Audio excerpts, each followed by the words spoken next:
What is up, YouTube? If you ever flew into China or left China and had to wait in a long line that said foreigner line that took maybe 30 minutes to an hour, and you want to go into the fast eChannel line, this is the video for you.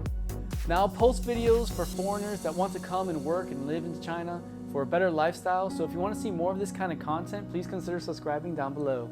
Now, before I go deep into this content, I just want you to know that I couldn't take that many photos or videos inside the customs control area.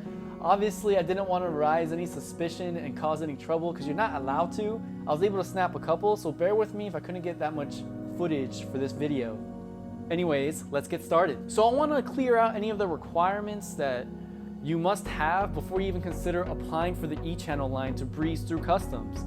The first one is that you have a work visa, a business visa, or a spousal visa.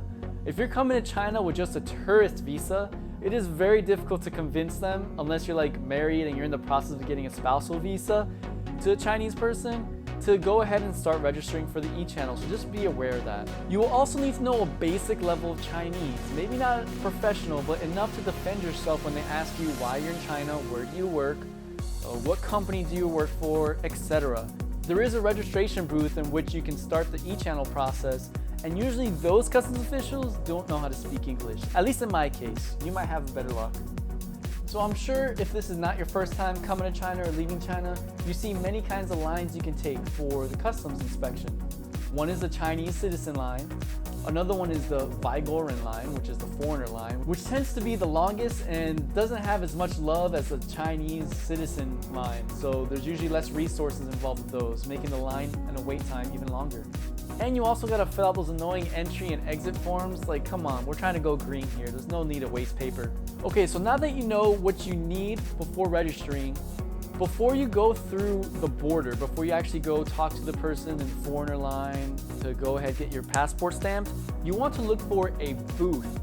And usually there's a sign that says if you want to register for the eChannel, it's gonna be in Chinese, so you just may have to ask the other customs officials around.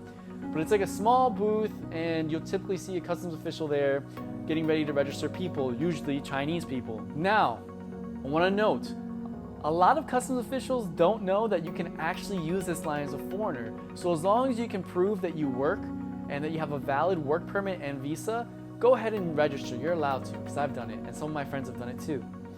So when you go ahead and register, you want to make sure you fill out the form properly that says, I want to use the eChannel. They have the right to store your biometric information, blah, blah, blah.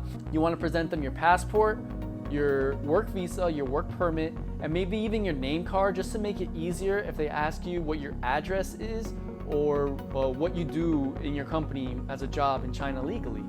Now, once the customs officials have put everything into the system, they're gonna go into the back office to get a copy of everything just to hold it on record. Something to note is that after they successfully registered you, you still need to use the foreigner line one more time. And then after that, you should be able to use the eChannel line. It's pretty convenient. So how the eChannel line works is that once you enter before the gates, you just scan your passport into the passport reader. Once it successfully scans your passport, then you go to the other side of the gate, and then you'll see like a camera there with a small TV. Wait till it successfully recognizes your face based on your passport information. Then you're gonna have to use your right or left thumb, whichever it tells you on the screen, put it on the fingerprint scanner, and then you go on your way. Like, it literally takes 30 seconds. You save so much time, and you don't have to fill out those annoying forms every time you enter and leave China. Now, I'm glad I cracked the code for going through customs really fast as a foreigner. My next goal is to find the similar loophole or like legal way to bypass printing out your boarding ticket for the speed train. So wish me luck on the next trip. If you're curious about riding public transportation in China, go ahead and click on the video up there, kind of walk through the steps of riding all kinds of transportation, from taxis to speed trains to subways, even to rental bicycles. So if you gain value from this video, please smash that like button. And like I said before, if you want to see more content like this as a foreigner living in China, consider subscribing because I post every week. Let me know in the comments below how your experience went when you first applied for the eChannel line and if you start using it now. And feel free to ask me any questions down below. Anyways, I hope you enjoyed this video, and I'll see you next time.